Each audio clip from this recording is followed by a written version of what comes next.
Hello, I'm Dr. Paige Wages. I'm here from Care First Animal Hospital with Chloe, who's one of our lead technicians here, and Brownie. We thought we would talk to you a little bit about dog nutrition.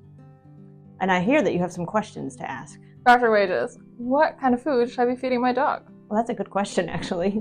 Depends on the dog. So there's a lot of different factors that go into pet nutrition and especially dog nutrition in terms of what kind of breed are they, how active are they, how old are they. So there's a lot of different factors that go into it. So it's more than just one answer. What are the different life stages for feeding my dog? So that sort of goes with the other question, right? Mm-hmm. So there's different stages of life. Mm-hmm. It's interesting because some pet foods actually say for all life stages, which if you think about it, doesn't actually make sense that a puppy and an old dog would have the same nutritional needs, mm-hmm. right? So this is Brownie here. He is a puppy who actually has kidney disease. So his nutritional needs are very different from a healthy puppy, right? Mm-hmm. Which will be a dog that's kind of growing faster. And a smaller breed dog versus a larger breed puppy would have different nutritional needs as well. So we've got puppies, we've got small breed puppies, we've got large breed puppies, and then we've got kind of medium-sized dogs that are puppies. So there's a little bit of that, and then you have the adults, which is generally kind of, we used to say 1 to 6 would be an adult phase. Mm-hmm. That's changed a little bit, probably 1 to 7 or 8 now, and then senior diets after the age of 7 to 9. But if it's a larger breed dog, those dogs are going to get older faster, so usually around 5 we switch them to a senior kind of food. So when should we be switching puppies to adult food? That's a good question.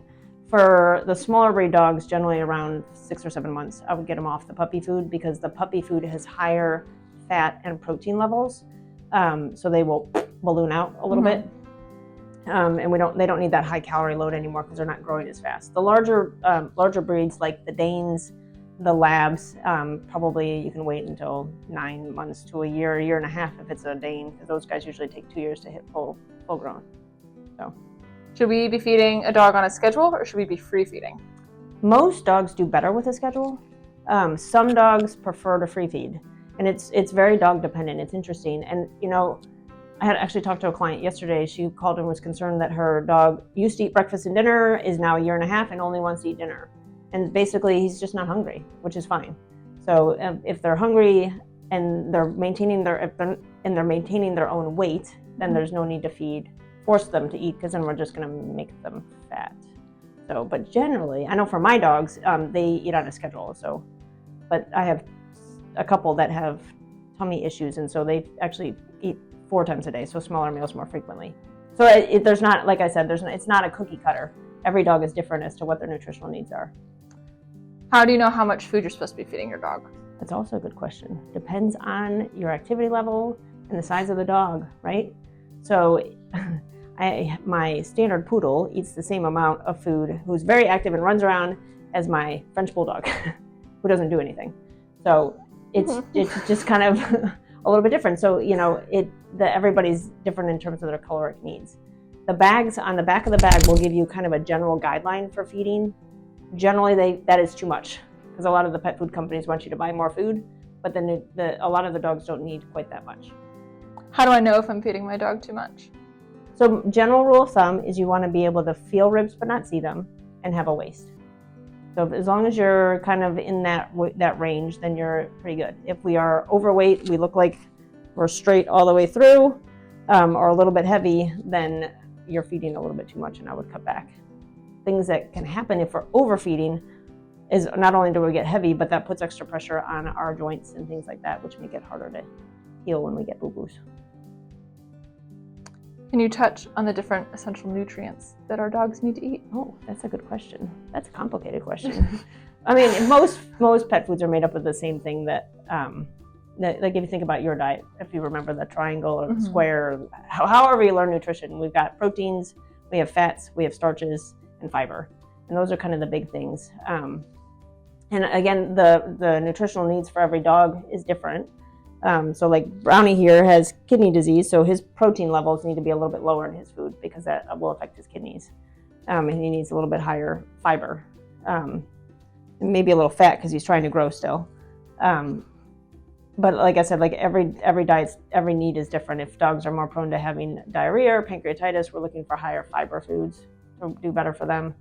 The really high protein foods, so caution, in dogs are not carnivores. So anything generally above 23% makes me nervous if they're on it long term, and would recommend doing blood work just to make sure that we aren't hitting those kidneys, because they're not designed to eat the higher protein foods.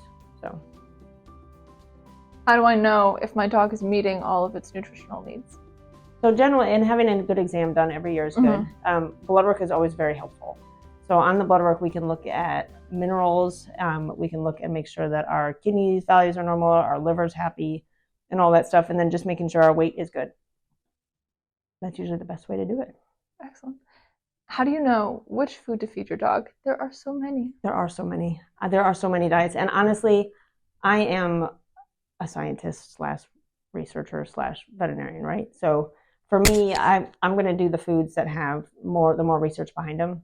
So Science Diet has been around forever and has a ton of research behind it. So that's what I feed my dogs. Royal Canin is good. Any of the companies that have been around for a long time, those are the ones that have lifetime studies on the foods, are the ones that I would recommend. There's a lot of newer diets out there that nobody has done any research on. And those ones make me a little bit nervous, just because we don't know what can happen to dogs long term on them. So how do you know if your dog needs a prescription diet? Generally, if they have a chronic issue of some sort, your veterinarian will be able to recommend that for you.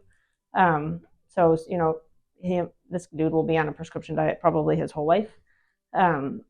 If they have chronic intestinal issues or irritable bowel, food allergies, things like that, will need a prescription, most likely. So if you have any other questions about your dog's nutrition or any other questions about foods or diets, we will be happy to answer any of those questions. Just give us a call, shoot us an email, you can text us, and we'll be happy to get back with you.